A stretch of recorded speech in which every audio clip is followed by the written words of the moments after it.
Like school, e-learning. And this is an academic task.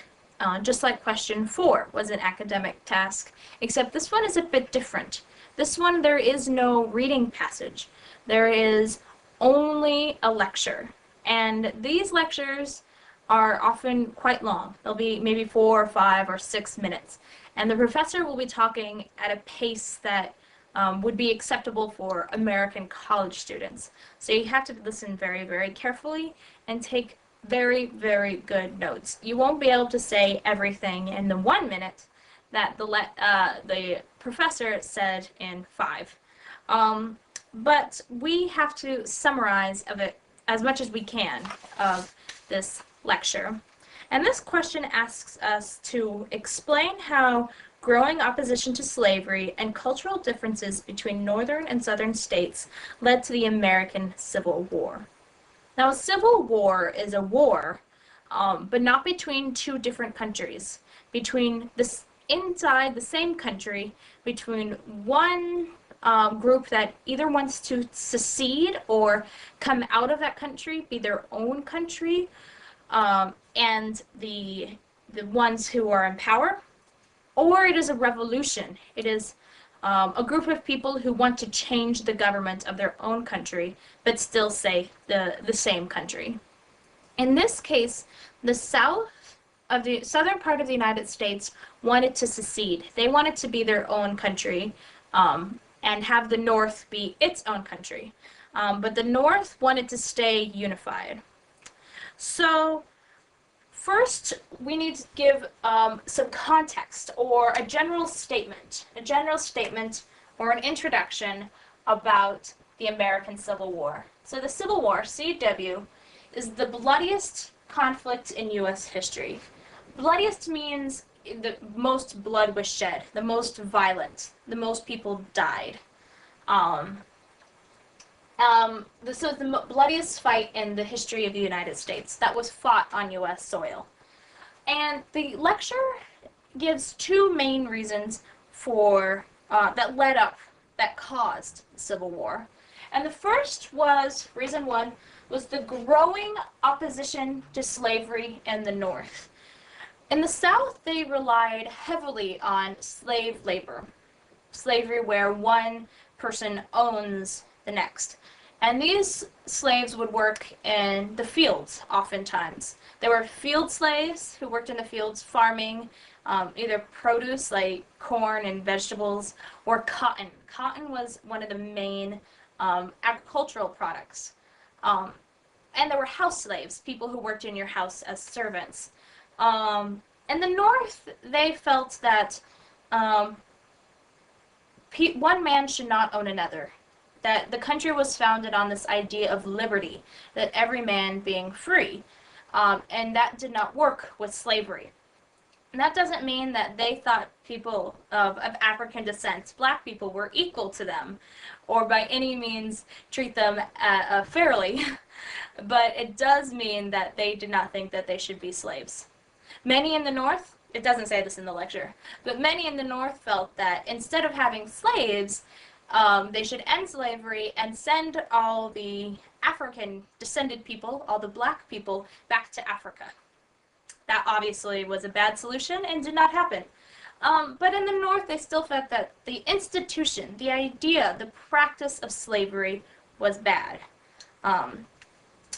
So this movement to end slavery is called abolitionism. If you could see, abolition is a small word in there. It means to end, to abolish, to cease something. So they wanted to cease slavery. Now, the southern states, they did not want to do this so much. They felt that the slaves were their property and they did not want to give them up. So this deserves a bit more explanation. The lecture gave us a lot of explanation, but what we came up with was the escaped slaves, slaves who managed to get away from their captors, who ran away, would run to the North and tell about their experiences. They would go through these atrocious, horrible, violent experiences in order to escape, and it would make the northern people feel sympathize, feel badly for them. There was this movement called the Underground Railroad. It's not a real railroad, and it's not really underground, but what it was a group of people who would help escaped slaves go up to Canada. So it would be a white family who would house an escaped slave in their basement or in their house for a little while, and then help them get to another house. And they would just go from house to house to house to house, and hopefully go back north. Go up all the way up to Canada, where slavery was not legal and where the white slave owners could not find them. They could go up to the north and catch a slave and bring him back to their farms or their plantations back in the south, but they could not go into Canada. So this Underground Railroad would help slaves get to Canada. It doesn't say that in the lecture, but it's important to know. The second reason was, reason 2, were cultural differences between the North and the South. This seems to be fairly common in civil wars throughout history. It's usually the North versus the South for some reason, rather than East and West, in Vietnam and China and Korea, in the US. So the North and the South had cultural differences. Though they spoke the same language, they had a very, very different way of life. The South wanted to govern themselves. They did not want somebody else telling them what to do. They wanted each state, so the state of Mississippi or the state of Alabama, to have its own sort of laws and not have anybody else sort of tell them what to do. They call this sort of states' rights, that each state had their own sort of idea. They were also an agricultural community, which is one of the reasons they relied so heavily on slavery, was because all of the money that they made was from farming, cotton, collards, like all sorts of different material goods, and they would sell these to the North. And the cheapest way to produce this was with slave labor, because they did not have to pay them, obviously. The North wanted a unified government. They wanted everyone to be in the same country. It is the United States of America. They wanted everybody to follow the same rules, follow the same federal government, which is the government in Washington, D.C. They wanted everybody to listen to them.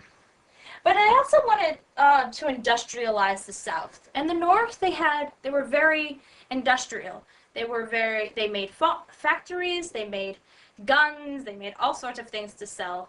So their lives were very different than the people who would grow things on a farm. So these are the two causes that led up to the American Revolution. And I gave you a lot of background information, but I think it'll help with your answer even if you don't use it all. So, growing opposition to slavery, cultural differences. This is what the two main causes that led up to the American Civil War.